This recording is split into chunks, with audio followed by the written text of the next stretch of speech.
وما علينا إلا البلاغ المبين.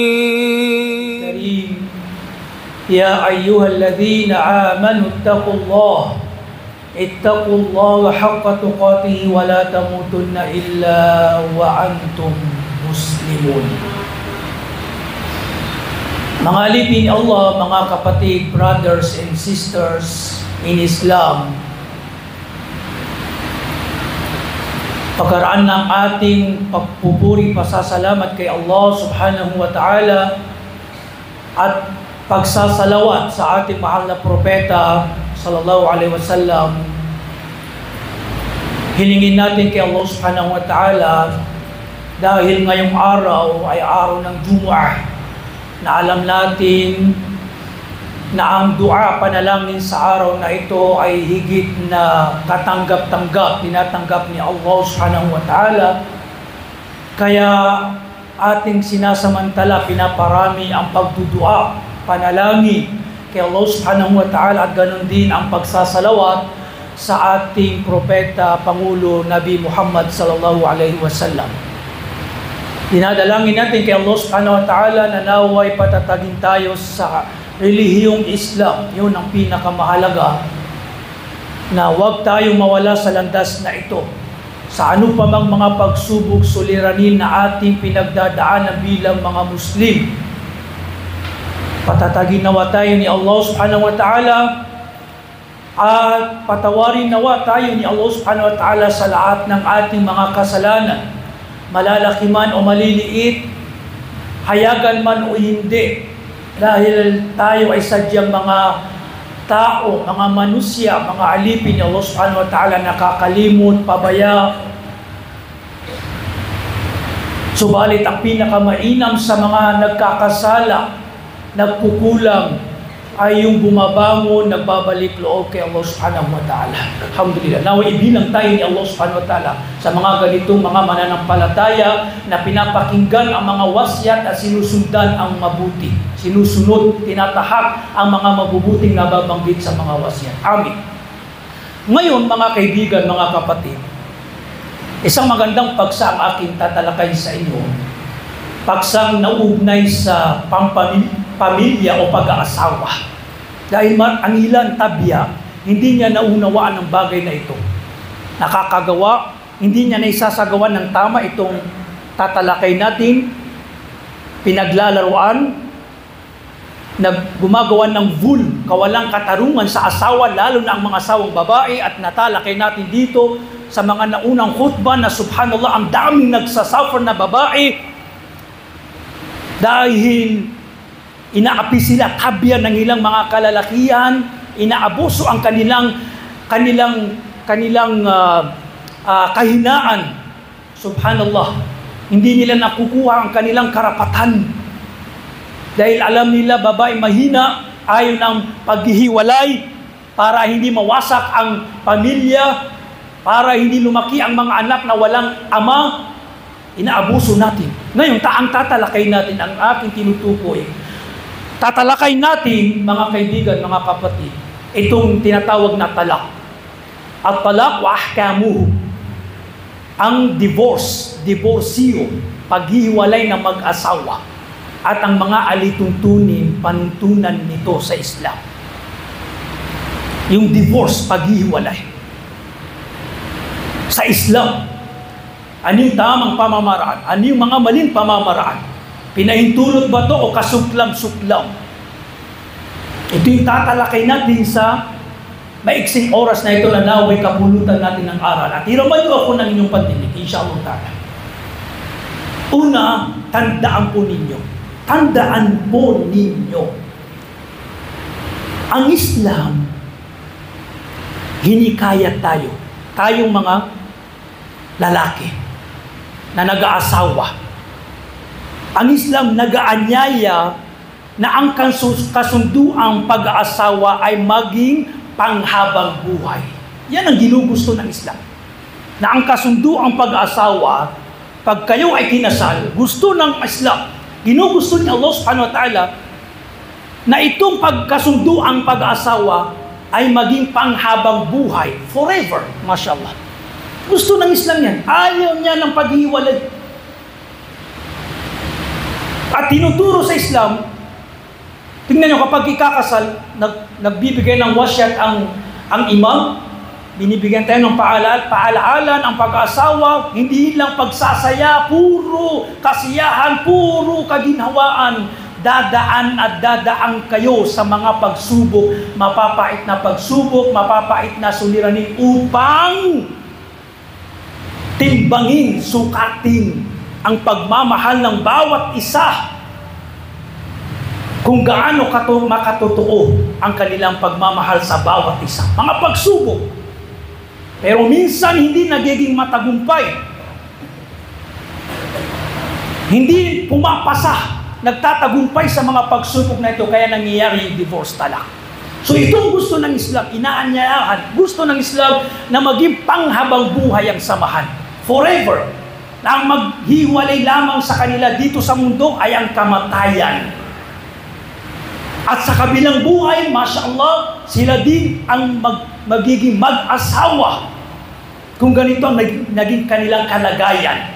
Na ang kamatayan lamang ang nagpahiwalay sa kanila dito sa mundo. Sa kabilang buhay, sila ang magiging mag-asawa at nawa. May kondisyon. Naway sa paraiso ni Allah subhanahu wa ta'ala. Upang maging forever ng walang hanggang. Totoo. Ang asawang lalaki, ang asawang babae ay parehong sa paraiso ni Allah subhanahu wa ta'ala. Dahil nakakalungkot. Kung forever kayo dito sa mundo, pero sa kabilang buhay, ang isa sa inyo paraiso, ang isa sa inyo impyerno. Yun ang panganib at nakakalungkot na kalagayan. Para kulang ang babae sa kanyang responsibilidad, katungkulang pang relihiyon o ang lalaki, ganun din, subhanallah, o di kaya pareho sila sa impyernong apoy. Iyadang billah. Dapat huwag natin kalimutan ang katungkulan natin sa relihiyon. Ito ang gusto ng Islam. Subalit, dahil may mga senaryo, kalagayan, na talagang mga problema, suliranin, at ang lalaki, ginagawan niya ng paraan na ayusin sa lahat ng kaparaanan. Subalit, talagang wala ng kaparaanan maliban na lamang sa divorce. Ito ay pinahintulot na Islam. Kung dumating sa punto na talagang, subhanallah, wala nang may dudulot na kabutihan ang paninatili ng bawat isa sa piling ng kanyang asawa, maliban na lamang sa divorce, ay pinahintulot ng Islam na sila ay maghiwalay kung yun ang makakabuti. Tingnan nyo, panghuling solusyon. Kaya nabanggit sa hadith, bagamat ang, sabi ng mga scholar, ang talak ipinahintulot, pero ito ay makruh, kasuklam-suklam, hindi ka nais-nais. Batay sa sinabi ng Rasulullah sallallahu alaihi wasallam, abghadul halal ila Allah at-talaq. Ang higit na kamuhi-muhi, kasuklam-suklam kay Allah subhanahu wa ta'ala ay ang talaq, divorce, paghiwalay, divorcio. Dahil ayaw ni Allah subhanahu wa ta'ala na naghiwalay ang mag-asawa. Kawawa ang babae, kawawa ang mga bata. Lalaking walang ama o marahil ibang ama ang kanilang malalakihan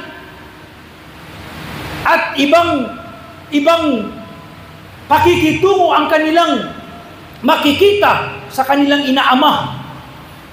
Mawawasak ang pamilya. Ayaw ng Islam, pero nagtinignan pa rin ng Islam na talagang may mga senaryo na wala ng kaparaanan upang manatili pa ang bawat isa. Pinahintulot, pero ito ay makruh. Kung kaya ng lalaking tisin, ayusin ang pamilya, yun ang maganda. Pero, kabutihan ng Islam, pagiging ganap ng alituntunin, panuntunan ng Islam, nilagyan niya ng mga patakaran o kapag nangyari itong divorce. Dahil may alam niya Allah subhanahu wa ta'ala na talagang may mga senaryo na kailangan na talagang maghiwalay ang mag-asawa. Mag-asawa, kung sila'y maghiwalay, talagang yun na yung solusyon, pinakahuling solusyon, ay magsabor sila at marahil papalitan sa kanila ni Allah subhanahu wa ta'ala ng iba, makapag-asawang lalaki ng babae, yun ang tugma sa kanya. Ganon din ang babae makapag-asawa ng ibang lalaki na yun ang nababagay tugma sa kanya. At maging mabuti, palitan ni Allah ng mas mainam. Yun ang ibig sabihin. Pangalawang usapin, ang talak mga kaibigan, mga kapatid, biyadil rajul, sa kamay ng lalaki. Ang nagmamayari o ang may hawak nito, ang lalaki. Pero huwag kayong mawala ng panghinaan ng loob, huwag malungkot kayong mga sisters. Papaliwanag natin, bakit ibinigay sa lalaki ang talak. At mayroong ding kalagayan, senaryo na pwede kayong humingi ng talak. Pero ang sinasabi lang, yung magbibigkas, unang, ang original na hatol, yung para magkahiwalay ang lalaki at babae, ang magpapahintulot ng magsasabi ng ang lalaki.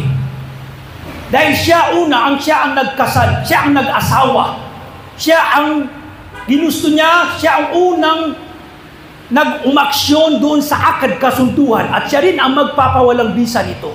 Ayon sa kanyang kagustuhan. Ngayon, bakit hindi binigay sa mga babae ang talak? Subhanallah.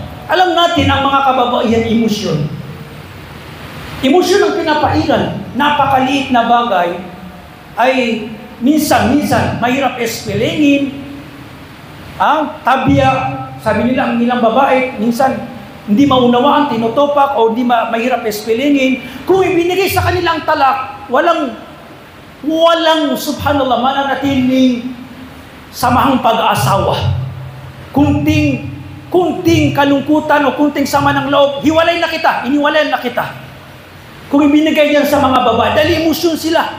Hindi na kita mahal, hiwalay na tayo. So, kapag binigkas ang talaktuki, hiniwalayan na kita. Ngayon, hiwalay ka na. Sa oras na iyon, dapat past tense, sinigurado niya. Mamaya tatalakay natin, hindi pwedeng pinaglalaruan ang talak. Pag binigkas yun ng lalaki, ay sa puntong yun, nagkahiwalay na sila. At mayroong mga ibang alituntunin. Kaya hindi binigay sa babae, sa lalaki muna. Kasi ang lalaki, kahit anong away, nandun yung pag-iisip, hindi na nangingibabaw sa kanyang emosyon. Pero subhanallah, kung pinagkaloob sa mga babae, baka walang matitirang mga nagkasal, mga mag-asawa. Puro na lang hiwalayan.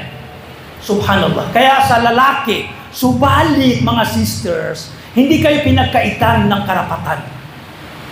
Pwede sa babaeng humingi ng talak ayon sa mga senaryo na sinang-ayunan ng relihiyong Islam. Halimbawa, ang lalaki, inaalipusta ang babae. Una, hindi niya tinutugunan yung mga karapatan, hindi nagsosustento, tabya.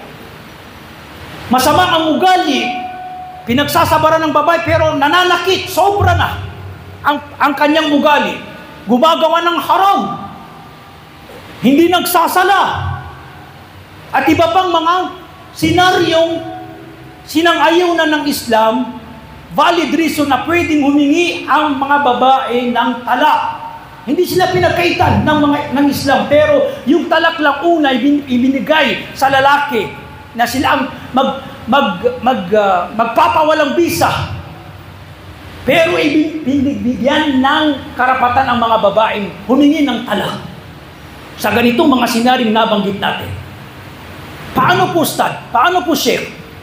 Alam nyo, maraming nagtatanong sa akin, kahit sa social media, Facebook, subhanallah, daming mga sisters natin na nagsasuffer, nagrereklamo sa kalagayan nila sa kanilang asawa.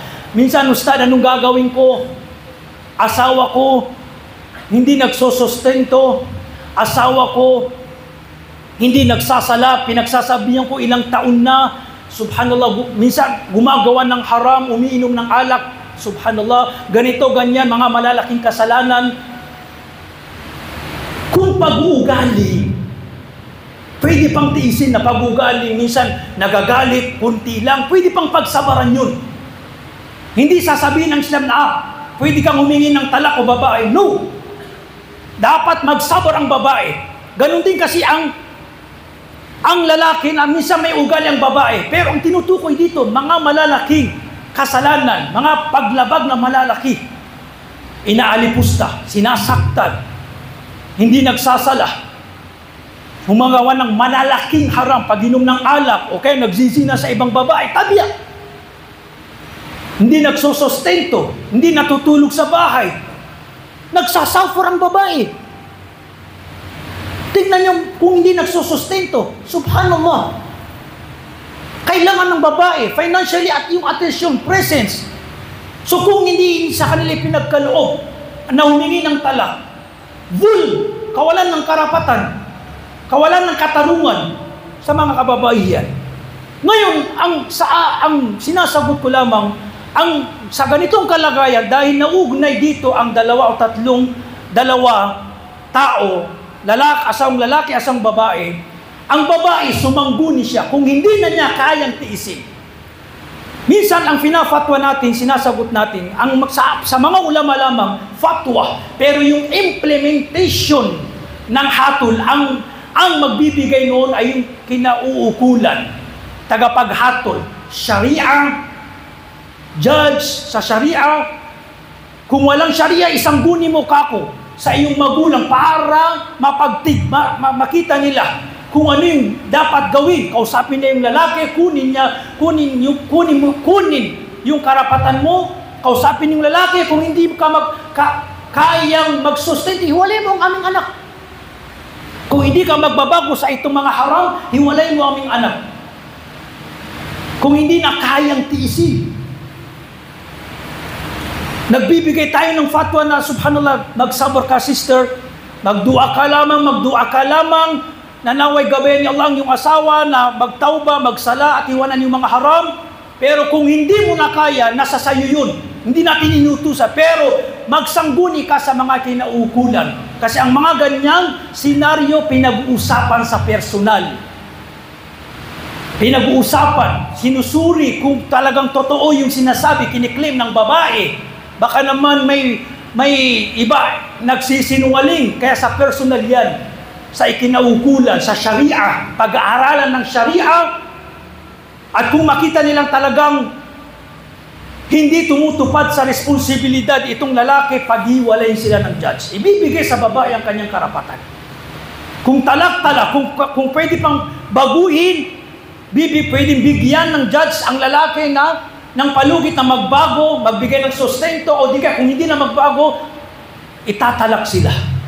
So may hak din ang mga babae na humingi ng talak sa paraang sinang-ayunan ng Islam. At ang magsasakatuparan nito ay yung mga kinaukulan, sharia o di kaya imam. Yung nagkasal sa kanila kung walang sharia, kasi may mga lugar na walang sharia. O di kaya mismo yung magulang, kakausapin. Pero subhanallah, alam nyo, ang babae kapag nagsumbong sa kanyang mga magulang, wallahi al-azim, out of limit, below the belt na yung kalagayan niya sa kanyang asawa. Wala nang pinagtiisan. Ganyan ang mga babae, karamihan. Tinitiis nila kung kaya pa, pero kapag nagsumbong ang babae sa mga magulang, subhanallah, nawalan siya ng sabot, talagang malubha na yung kalagayan niya sa iyo o sa kanyang asawa. Subhanallah. Ngayon, ang lalaki, dapat ikaw na lalaki, tinitimbang mo. Kung may mga senaryo sa side naman ng babae na hindi maganda, magsabar. Huwag mong italak. Solusyonan sa mabuting kaparaanan. Tinitimbang mo. Lalo na kapag kayo ay nag-aaway, huwag magdesisyon na ikaw ay galit. Hayaan mong umupa muna yung galit at bumalik yung tamang matinong pag-iisip, saka ka magdesisyon. Timbangin mo kung ano yung makakabuti, kung ano yung makakasama. Isipin mo yung mga anak mo. Anong hindi nasusolusyonan sa tamang mahinahong pag-uusap ng mag-asawa. Huwag muna iparating sa mga magulang o sa ibang tao. Ayusin niyo muna sa inyong pagitan. Dahil minsan kapag sinasabi natin sa ibang tao, lalo na sa ibang tao, mas nasusulsulan, mas sumasama yung kalagayan. Subhanallah. Mas nasusulsulan.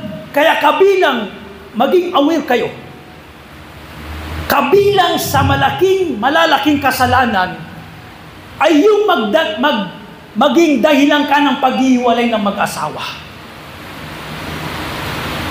Kabilang yan. Nasusulsulan, kapanulsul. Na sinusulsulan mo yung mag-asawa. Sinisiraan mo para sila'y maghiwalay. Sabi ng Rasulullah, "Laysa minna man khabbaba imra'atan ala zawjiha." Hindi kabilang sa amin ang siraan niya ang mag-asawa. Siraan niya ang mag-asawa. At ito marami, tabiya, gumagawa ng kwento hinggil sa asawang lalaki na hindi naman totoo.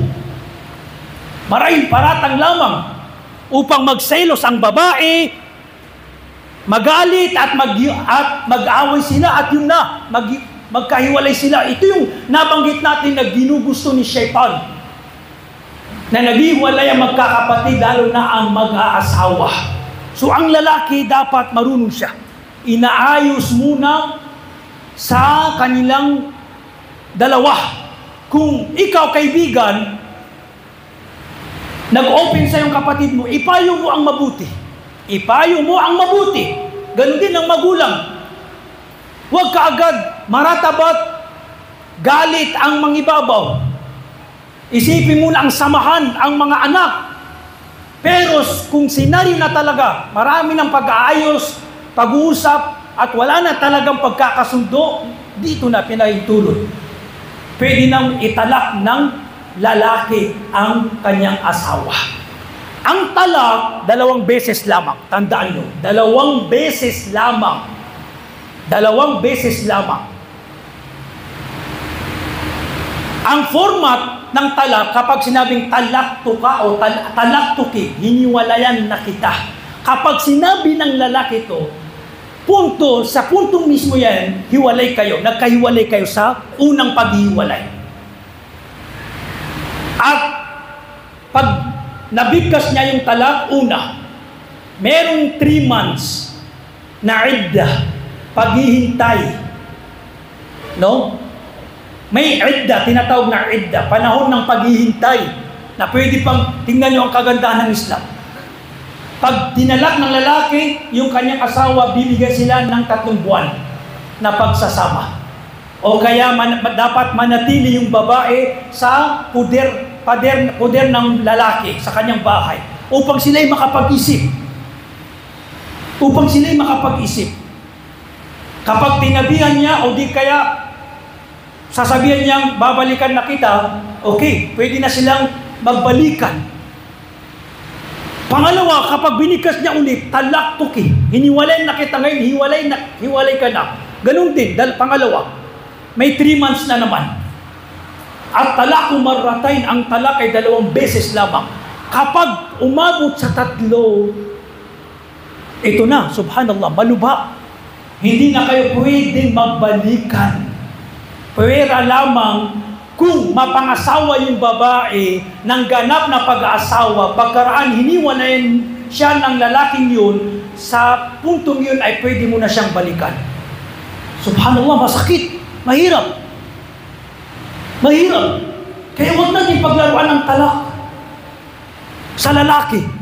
Kahit anong pag-aaway, hindi pagkakasundo, huwag mong binibigkas na hiniwalayan na kita. Huwag ganyan.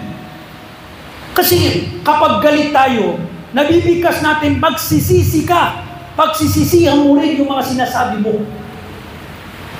Kasi lalaki ka eh. Dapat alam mo yung emosyon mo. Hindi ka nagpapadala sa emosyon. Hindi ka nagpapadala sa emosyon ng babae sa kanyang sinasabi. Dahil ang alam mo natin, babae, minsan bungangera, kasangkapan nila yung dila, salita. Nagsasalita, ganyan ang babae, nilalabas nila. Bino-push out nila yung feelings nila.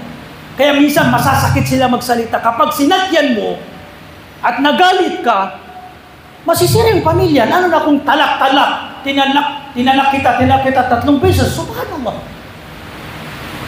Subhanallah. Ang talak, ganun din, hindi daw pwedeng hinihiwalayan ang babae sa oras na siya ay nasa regla. Nasa regla. No? Iwasan ng lalaki na hinihiwalayan, tinatalak yung babae nasa panahon na siya ay nagre-regla. Isa yan sa mga panuntunan sa paghihiwalay o pagdidiborsyo.